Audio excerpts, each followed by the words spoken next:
Welcome back to the Deep Dive.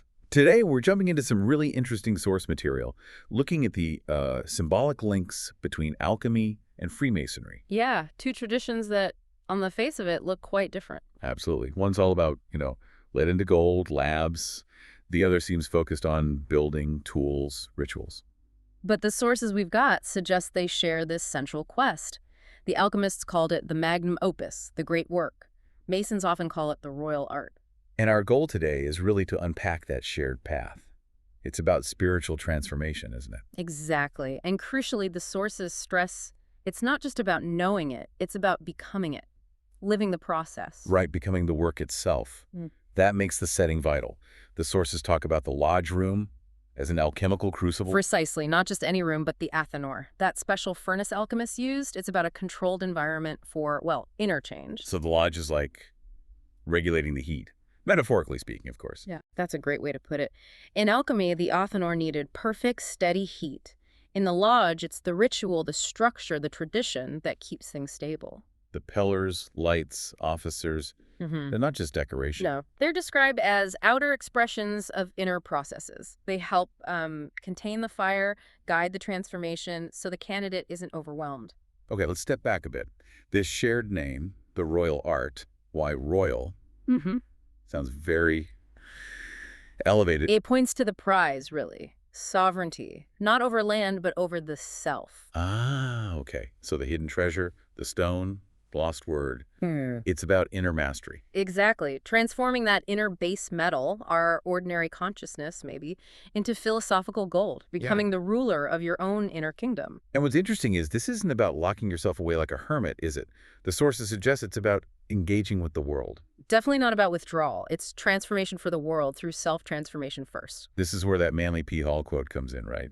About Freemasonry's purpose. Yes, it fits perfectly. He says, the purpose of Freemasonry is to train the soul in the discipline of the great work until it becomes an agent of divine will. An agent of divine will. So it's active. It's about participating. Conscious participation.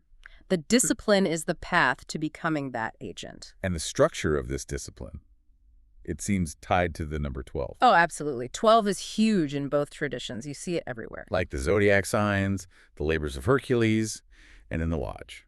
12 officers in many setups, sometimes 12 steps, 12 rays from the blazing star. It signifies completeness, a full cycle. So the 12 alchemical operations, the Magnum Opus, that's the map. That's the core idea from the sources, yes. A complete map for the soul's journey, covering everything from, let's say, breaking down the old self to integrating the new, and finally, illumination, service even. Right. This is what we really wanted to unpack today, how the sources map Masonic steps onto these alchemical operations.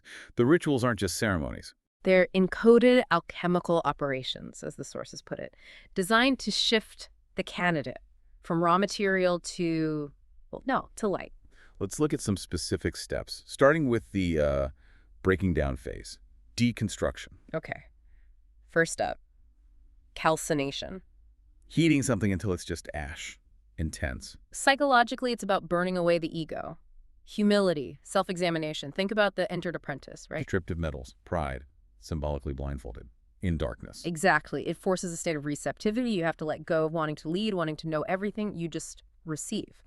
Calcination clears the ground. Okay, ground cleared. What happens to the ashes? That brings us to dissolution, doesn't it? Yes. Dissolving those ashes in water. It's about emotional purification, letting those hard defenses just melt away, becoming more fluid. But wouldn't that just be chaos if everything dissolves? But remember the crucible, the lodge. The structure contains it. The bonds of brotherhood, the shared purpose. They provide the vessel. So individual barriers dissolve, but into a collective purpose. Purifying emotions within that container. Precisely. It channels the dissolution, makes it constructive. Okay, so we've broken down, purified. Now we need to rebuild, integrate.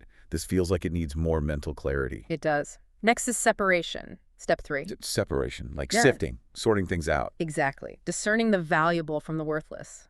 Spiritually, it's like the Mason searching for the true word. Distinguishing real, lasting truth from just superficial noise. Yes. Using reason, judgment, filtering what you've learned and experienced, getting clear. And that clarity, that separation, it sets up the next big one, Conjunction, The sacred marriage. This is critical, uniting the opposites you just separated. like reason and faith, intellect and emotion, sun and moon and the symbolism. All of those. It's about becoming whole, balanced, an integrated person. The work isn't fragmented anymore. Now there's another step often mentioned, fermentation. Yeah. Where does that fit? It sounds alive. It is alive. It's the spark, the leaven. It's when the knowledge suddenly becomes living wisdom. It's not just theory anymore. Ah, like the aha moment. Yeah. When the symbols suddenly click and you feel the transformation. That's a good way to describe it. It activates the whole process on a deeper level. It's the difference between reading the instructions and actually doing it, feeling it work. Okay, so after that spark, we need refinement. That takes us to distillation. Right. Distillation is about purifying further, raising the essence, repeated cycles of vaporizing and condensing, getting purer each time. So, in Masonic terms, this is really mastering the self. Yeah. Refining that inner truth. Yes. Bringing forward the purest essence of the individual, preparing it to become something stable, Yeah. permanent. And that leads to the manifestation stage, when the philosopher's stone appears, spiritually speaking. Coagulation. Coagulation, exactly. Yeah. When that refined essence solidifies, becomes a fixed, stable reality within the person. Like the symbolic raising. When the master mason is established, it maps very well. The transformation achieved through all the previous steps is now internalized, stabilized, made real. But wait, there's another step that seems almost backward after achieving mastery. Mortification, step 9. Sounds grim. It sounds grim, but it's essential. It's the symbolic death of the lower self, the final letting go. Why? If you've just achieved this coagulation. To ensure selflessness, to make sure the master you've become isn't just a more refined ego. You have to fully surrender the old identity, the profane self, to truly embody the new illuminated state. It's the final cleaning of the vessel. Okay, that makes sense. Clearing the vessel. For what? For the light to flow out. This is where the sources say it gets really interesting. The work isn't just for you. The stone isn't meant to be kept hidden. Ah, so after all that intense inner work, the focus shifts outward. Completely. The transformation demands expression. Action in the world. Which brings us to the final active phases. Multiplication and projection. Multiplication is like the stone radiating its quality. The transformed mason becomes a source of light and stability for others. Their influence multiplies. And projection. That sounds even more active. It is. It's actively using that transformed self to shape the world. Divine service. Building the outer temple. Not with stone and mortar, though. No. Building it in the souls of others. Through character, virtue, positive action. This reminds me of that Albert Pike quote again. Yeah. About the true Mason laboring for others. Yes. He builds temples of character, virtue, and honor in the souls of those around him. That is projection. Life lived as the reward, serving the greater plan. So every act of kindness, every bit of integrity, those are the real building blocks for this temple invisible. That's the idea, a structure built of character, love, wisdom, underpinning reality itself. It's not about the physical building ultimately. It's about the spiritual foundation being laid within humanity. So bringing this back to daily life, if it's an eternal cycle, not a one-time trip, how does that work? It means the great work becomes a way of being, an identity you maintain. You have to constantly check where you are in the cycle. So like, if you feel yourself getting arrogant, You consciously return to calcination. Burn away that ego flare-up if you're lost in doubt. invoke distillation, seek clarity. Exactly. Or if you're feeling hopeless, remember fermentation, that inner spark is still there, waiting to reignite. It's about consciously applying the operations to life's moments. And the final goal of the cycle, the 12th operation, fixation, making it stick. Fixation is about achieving stability, ensuring all that work isn't just temporary, that the light you've cultivated becomes a permanent part of your being. So it can't be easily undone by, the chaos of the world. Precisely. It's establishing that temple invisible within yourself, permanently. So the whole journey, the final charge seems to be, Yeah. know yourself, purify yourself, unite yourself, Serve others. and stabilize your light. Hmm. Make it permanent. That's the essence. That really captures it. And this final fixation, it connects to that idea of the celestial lodge above. Which isn't just about hoping for heaven, is it? The sources suggest it's more profound. Fixation isn't just hope.